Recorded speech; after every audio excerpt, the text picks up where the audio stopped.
ఇది ఆనంద తీర్థం అంటారండి. అంటే ఇక్కడ ఈ వాటర్లో ఏంటంటే 232 శివలింగాలు ఉంటాయన్నమాట. వీటిని జల శివలింగాలు అంటారు. అంటే ఎందుకు జల శివలింగాలు ఆనంద తీర్థం అని ఎందుకు పేరు పెట్టారు మా గురువు గారు సిద్ధగురు శ్రీ రమణానంద మహర్షి వారు అంటే, ఈ వాటర్లో ఎప్పుడు కూడా 24 గంటలు శివలింగాలు అలా ఉండడం వల్ల ఈ వాటర్ చాలా పవర్ఫుల్ ఉంటుంది. సో అందుకే దీన్ని ఆనంద తీర్థం అని చెప్పారు. ఎవరైతే ఈ వాటర్లో మునుగుతారో, స్నానం చేస్తారో, మునిగి నీళ్ళు చల్లుకుంటారు, అట్లీస్ట్ వాళ్ళకున్న హెల్త్ ప్రాబ్లమ్స్ అన్నీ సాల్వ్ అవుతాయి అని చెప్పేసి గురువుగారు దీనికి ఆనంద తీర్థం అని పెట్టారు. బట్ ఏముంది కానీ అందరూ వచ్చి దీంట్లో వాటర్లో ఉన్న లింగాలు కాబట్టి దీన్ని జలశివలింగాలు, జలలింగాలు అని పేరు పడిపోయింది. అండి అందరూ దీన్ని జలలింగాలు అనే పేరుతోటే పిలుస్తున్నారు. ఇప్పుడు మొత్తం 232 శివలింగాలు ఎప్పుడూ వాటర్లోనే అలా ఉంటాయి. అండ్ చుట్టూ కూడా మీరు చూస్తే రకరకాల నక్షత్రాలు, గ్రహాలు, రాసులతోటి సంబంధించిన శివలింగాలన్నీ ఉన్నాయి. అండ్ పంచభూత శివలింగాలు అని అంటారు. 4 కార్నర్స్లో 4 లింగాలు, మధ్యలో ఆకాశలింగం. ఈ బ్లూ కలర్ది చూస్తున్నారు కదా, ఇది ఆకాశలింగం అంటారు. అండ్ అట్లాగే వాటర్ లోపల దక్షిణామూర్తి, బాబా, బుద్ధుడు వీళ్ళందరూ కూడా ఉన్నారండి.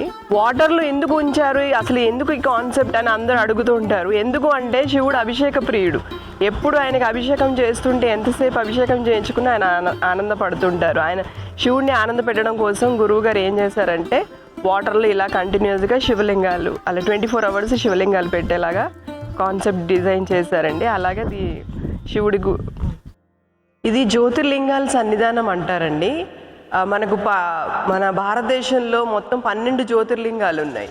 అన్ని జ్యోతిర్లింగాలను ఒకటే రోజు దర్శించుకోవడం అనేది కష్టం. ఒకటే రోజు కాదు, అసలు జీవితం మొత్తంలో కూడా మొత్తం అన్ని దర్శించుకుంటామా లేదా అనేది చాలా కష్టమైన విషయం. బట్ మీరు ఇక్కడికి వస్తే ఒకటే రోజులో మొత్తం 12 జ్యోతిర్లింగాలను దర్శించుకోవచ్చు. ఎందుకు స్పెషల్, దానికి దీనికి ఏంటి సిమిలారిటీ అంటే, ఎక్కడ సోమనాథ్ గుజరాత్కి వెళ్ళారనుకోండి మీరు, సోమనాథ్ లింగేశ్వరంలో అక్కడ శివుడు ఎలా అయితే ఉన్నాడో ఇక్కడ కూడా సేమ్ అలాగే ప్రతిష్ఠించబడ్డారు. అండ్ డిజైన్ ఎలా ఉందో, దెన్ ఎంత హైట్ ఉంది, కొలతలు విడ్త్ ఎంత ఉంది, రేడియస్ ఎంత ఉంది, అంతా కరెక్ట్గా చూసి సేమ్ అలాగే ఇక్కడ ప్రతిష్ఠించడం జరిగిందండి. ఇప్పుడు మీరు అలాగే కాశీలో చూసుకున్నారు, త్రయంబకేశ్వర్లో చూసారనుకోండి, కింద ఉంటుంది. కాశీది కూడా మీరు ఎలా ఉందంటే సేమ్ కొంచెం లోపలికే ఉంటుంది. సో అలాగే అన్నీ అక్కడ ఎలా అయితే ఉన్నాయో సేమ్ ఇక్కడ కూడా అలాగే ప్రతిష్ఠించడం జరిగింది. సో అన్నీ ఒకటే రోజులో 12 జ్యోతిర్లింగాలు మీరు ఈజీగా దర్శనం చేసుకోవచ్చు. ఇదొకటి. నెక్స్ట్ ఇక్కడ మీరు చూస్తున్నారు కదా ఈ పెద్ద శివలింగాన్ని, దీన్ని ఏమంటారంటే ఉపాసిని మహారాజ్ శివలింగేశ్వర అని అంటారు. ఎందుకు అంటే ఇది షిరిడి సాయి శిష్యుల్లో మేటి భక్తుడైన ఉపాసిని మహారాజ్ అని ఒక ఆయన ఉన్నారు. ఆయన పేరు మీద 16 అడుగుల శివలింగాన్ని సిద్ధగురు శ్రీ రమణానంద మహర్షి వారు ప్రతిష్ఠించారనమాట. దాంతోపాటు కూడా ఇక్కడ చూస్తే ఆయన 24 ఆయనకి బ్రహ్మ వివాహం చేసుకున్నారు, 24 కన్యల్ని. ఆ కన్యల పేరు పైన ఒక్కొక్క కన్య పేరు పైన ఒక్కొక్క శివలింగాన్ని ప్రతిష్ఠించారు. మీరు చూడొచ్చు అక్కడ ప్రతి ఆయనతో పాటు వాళ్ళ కన్యల ఫోటోలు ఇక్కడ ఉన్నాయి. అండ్ అట్లాగే ఉపాసిని మహారాజుకి సంబంధించిన అన్ని ఫొటోస్ కూడా మీకు ఇక్కడ అన్ని దర్శనమిస్తాయండి. చూడొచ్చు ఆయన ఎలా ఉండేవారు ఏంటి అదంతా కూడా ఇక్కడ దర్శనమిస్తాయి. వీటన్నిటితో పాటు మనకు 75 శ్రీచక్రాలు, పంచలోహ శ్రీచక్రాలు కూడా ఇక్కడ దర్శనమిస్తాయండి. ఇది మొన్న లాస్ట్ ఇయర్ 2024 దసరా రోజు గురువుగారు అందరు భక్తులతోటి ప్రతిష్ఠింప చేశారు 75 పంచలోహ శ్రీచక్రాలు.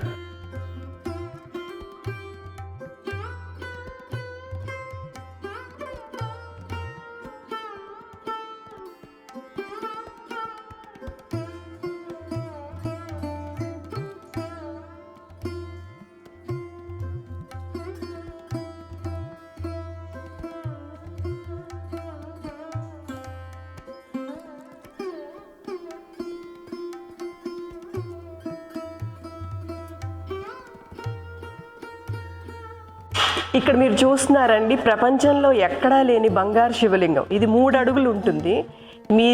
ఇలాంటి శివలింగం మీరు ప్రపంచంలో ఎక్కడా చూసుంటారు. మేబీ ఇమేజెస్లో చూసుంటారు చిన్న చిన్నగా, లేకపోతే ఇండ్లల్లో కూడా కొంతమంది చిన్న చిన్నవి పెట్టుకుంటారు. కానీ 3 అడుగుల శివలింగం అనేది మీకు ఎక్కడా కనిపించదు. ప్రపంచంలో మొట్టమొదటిసారిగా ఇక్కడ సిద్ధగురు శ్రీ రమణానంద మహర్షి వారు 2017లో ప్రతిష్ఠించడం జరిగిందండి. ఈ అభిషేకం చేయడం వల్ల చూడడమే ఎంతో పుణ్యం అనుకుంటే, ఇంకా అభిషేకం చేస్తే ఇంకా మీకు వచ్చే ఆనందం అసలు మీ ఎవరికి వాళ్ళు అనుభవించాల్సిందే తప్పించి నేను చెప్పడం కూడా కరెక్ట్ కాదు. ఎందుకంటే నేను కరెక్ట్ ఆ మాటలలో నేను వర్ణించలేను. దీని అభిషేకం వల్ల ఏమేమి ఫలితాలు వస్తాయంటే అష్టైశ్వర్య ప్రాప్తి కలుగుతుంది.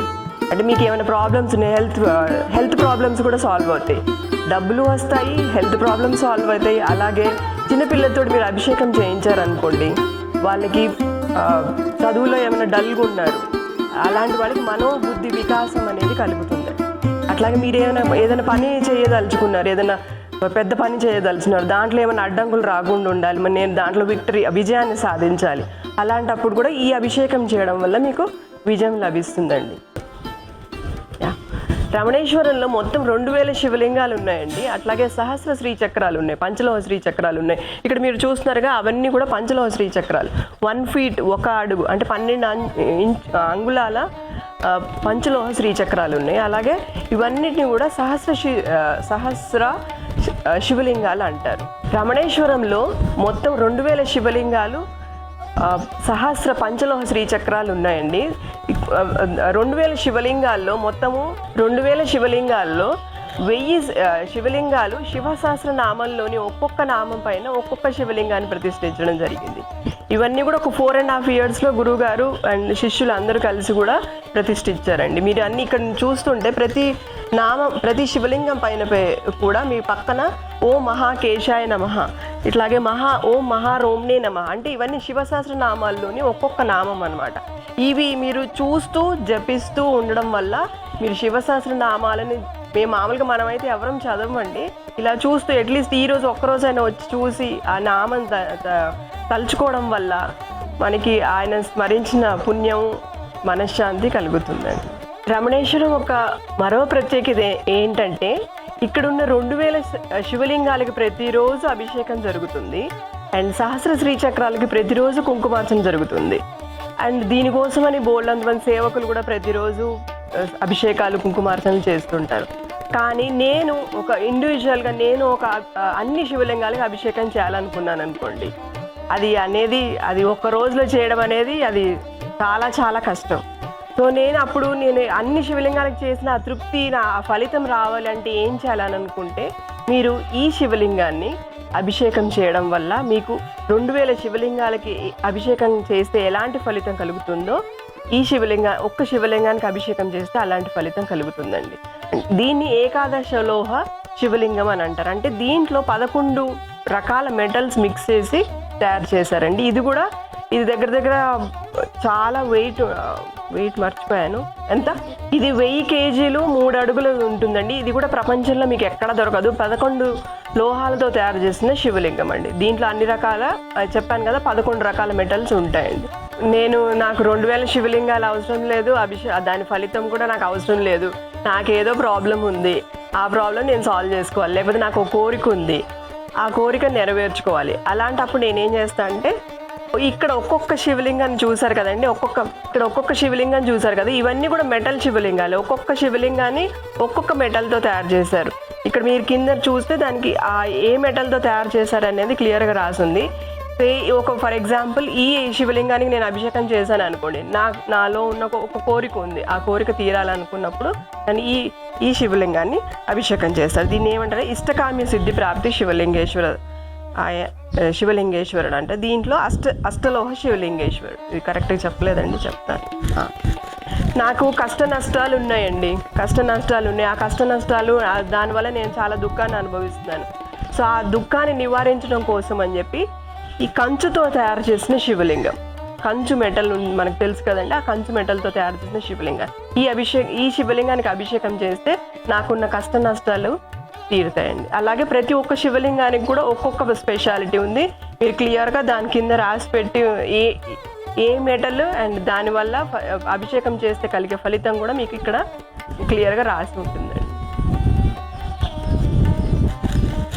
ఈ శివలింగాన్ని ముక్కు శివలింగం అంటారు. మీకు ఏదైనా సమస్య ఉంది, కోరిక ఉంది, ఆ సమస్య తీరాలి లేకపోతే ఆ కోరిక తీరాలి అని అనుకున్నప్పుడు ఏమనుకోవాలంటే ఇక్కడికి వచ్చి సంకల్పం చేసుకోవాలండి. ఈ కోరిక లేకపోతే నా సమస్య తీరితే స్వామి నేను నా మొక్కు చెల్లించుకుంటాను అని చెప్పుకుని, అలాగే నా మొక్కు ఏంటో కూడా నేను చెప్పుకుంటాను. చెప్పుకున్న తర్వాత 3 సార్లు ఈ శివలింగాన్ని చుట్టూ తిరగాలి. తిరిగిన తర్వాత నేను కౌగులించుకోవాలండి. కౌగులించుకొని నా ప్రాబ్లం ఏంటో చెప్పుకోవాలన్నమాట. చెప్పుకున్న తర్వాత డెఫినెట్గా మీ కోరిక తీరుతుంది, లేకపోతే మీ సమస్య తీరుతుంది.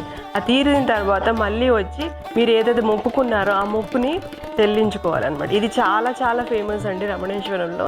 మొక్కు శివలింగేశ్వరుడు అంటే చాలామంది వచ్చేసి మొక్కు చెల్లించుకుంటారు. మొక్కులు తీరాయి, మా సమస్యలు సాల్వ్ అయ్యాయి, మా కోరికలు కూడా తీరాయి అని చెప్పి ఎంతో సంతోషంగా వాళ్ళ ఫీడ్బ్యాక్ ఇస్తూ ఉంటారు.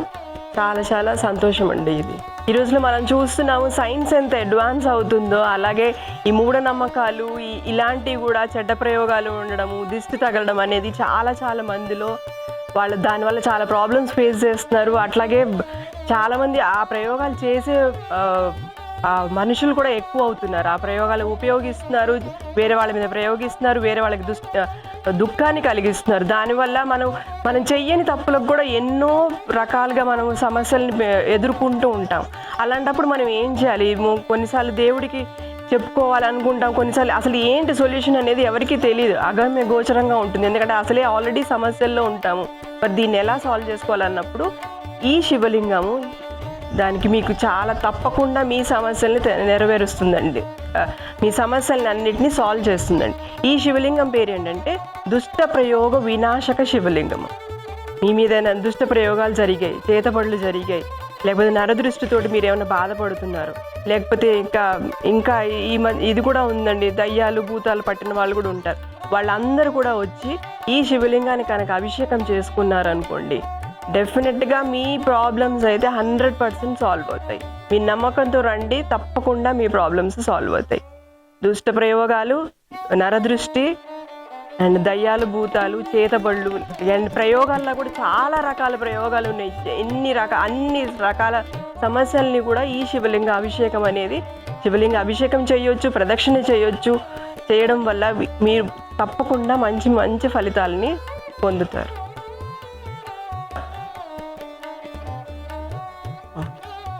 ఇప్పుడు మీరు ఇక్కడ చూస్తున్నారు ప్రపంచంలో ఎక్కడా లేని 9 అడుగుల పంచలోహ శ్రీచక్రం. ఈ ఆలయం పేరు ఏమంటారంటే శ్రీచక్ర మహా ఆలయం అంటారు. ఎందుకు అంటే దీంట్లో 257 పంచలోహ శ్రీచక్రాలు ఉన్నాయి ఈ శివలింగం, ఈ శ్రీచక్రంతో పాటు. అలాగే అన్ని విగ్రహాలు కూడా చూస్తే మీకు పంచలోహమయమై ఉంటుంది అన్నమాట. ఈ విగ్రహాల అమరిక కూడా మీరు చూసారనుకోండి, ఇలా డయాగ్నల్గా వస్తే 1 2 3 4 ఇలా డయాగ్నల్గా పెట్టారు, డిజైన్ చేశారు మా గురువు గారు సిద్ధగురు శ్రీ రమణానంద మహర్షి వారు. ఇక్కడ మనకు మహాత్రిపుర సుందరి, బాలా త్రిపుర సుందరి, కాలభైరవుడు, త్రిపుర భైరవీదేవి, కాలభైరవుడు, త్రిపుర భైరవీదేవి ఇక్కడ పంచలోహ విగ్రహాల రూపంలో కొలువై ఉన్నారండి. అలాగే 4 దిక్కుల్లో ఆమ్నాయ దేవతలు ఉంటారు. అంటే ప్రతి శ్రీచక్రానికి ఆమ్నాయ దేవతలను ఉంటారు. ఒక్కొక్క దిక్కుని వాళ్ళు ఆవరించి ఉంటారనమాట. ఆ శ్రీచక్రంలో ఉండే నిర్మాణ క్రమంలో గురువుగారు ఇలా 4 వైపులా 4 ఆమ్నాయ దేవతలను ప్రతిష్ఠించారు. అలాగే 257 శ్రీచక్రాలను కూడా ఇక్కడ ప్రతిష్ఠించారండి. ప్రతిరోజు ఇక్కడ కుంకుమార్చన అనేది కంపల్సరీగా జరుగుతుంది. ఎవరైనా భక్తులు వచ్చి కూడా ఇక్కడ కుంకుమార్చన చేసుకుంటారండి. ఒక 100 నామాలు ఇస్తారు, 100 నామాలు చూసుకుంటూ కుంకుమార్చన చేసుకోవచ్చు. ఈ ప్రాజెక్ట్ వెనకాల ఒక పెద్ద మిరాకిలే ఉందండి. బాలా త్రిపుర సుందరి అమ్మవారు రమణానంద మహర్షి వారికి కల్లో కనిపించి ఒక సంకల్పం ఇచ్చారు. ఏమని అంటే 100 రోజుల్లో నాకు 1000 శ్రీచక్రాలని ప్రతిష్ఠించాలి అని చెప్పేసి ఒక సంకల్పం ఇచ్చారు. 100 రోజుల్లో 1000 శ్రీచక్రాలతో అసలు ఎలా సాధ్యమని గురువుగారు అసలు ఆలోచించి సరే అని చెప్పేసి ఒక్క సెకండ్ కూడా వేస్ట్ చేయకుండా 1000 మంది భక్తులతోటి 1000 శ్రీచక్రాలని ఒకటే రోజుల 2024 దసరా రోజు 1000 మంది భక్తులతోటి ఒకటే రోజు దసరా రోజు ప్రతిష్ఠించడం జరిగిందనమాట. అలాగే బాలా త్రిపుర సుందరి అమ్మవారి యొక్క సంకల్పాన్ని కూడా 100 రోజుల్లో, కేవలం 100 రోజుల్లోనే సంకల్పాన్ని నెరవేర్చారు. ఇది పైన మీరు చూస్తున్నారు కదండి, ఏకశిలా బాణలింగం అండి. శివలింగాల అన్నిట్లో కూడా శ్రేష్టమైన శివలింగం ఏంటంటే బాణ శివలింగం అంటారు. ఇది నర్మదా నది నుండి తీసుకుని అంటే న్యాచురల్గా ఫామ్ అయిన శివలింగం. 23 ఫీట్. ఈ 23 ఫీట్ ఏకశిలా బాణలింగం అనేది కూడా ప్రపంచంలో మీకు ఎక్కడా లేదు. ఇది గురువుగారి మా గురువు అయిన షిరిడి సాయినాథుని పేరు పైన ఈ 23 ఫీట్ శివలింగాన్ని ప్రతిష్ఠించడం జరిగిందండి. అండ్ అక్కడ దాని కింద ఉన్న ఇంకొక శివలింగం కూడా మీరు చూస్తే కలర్గా ఉంది. అది ఏంటంటే ఒకటే శివలింగంలో 1000 శివలింగాలు చెక్కారనమాట. అంటే ఈ శివలింగానికి అభిషేకం చేస్తే 1000 శివలింగాలకు చేసిన ఫలితం వస్తుంది. మీరు ఇందాక చూసిన శివలింగం ఏమో ఈ మొత్తం రమణేశ్వరంలో ఉన్న 2000 శివలింగాలకి చేసిన అభిషేకము ఫలితం వస్తుంది. దీనికి మాత్రం ఓన్లీ సహస్ర శివలింగాలకి చేస్తే ఏదైతే అభిషేక ఫలితం వస్తుందో ఆ ఫలితం వస్తుందండి. దీన్ని సహస్ర శివలింగేశ్వరుడు అంటారు. ఇది ఆ పైన ఉన్న శివలింగాన్ని రమణ సాయి అంటారు. గురువుగారి పేరు రమణానంద కాబట్టి రమణ సాయి. సాయిబాబా పేరు అండ్ రమణానంద గారి పేరు ఇద్దరు కలిపి పేర్లు రమణ సాయి శివలింగేశ్వరుడు అని చెప్పేసి శివలింగాన్ని పిలుస్తుంటారు.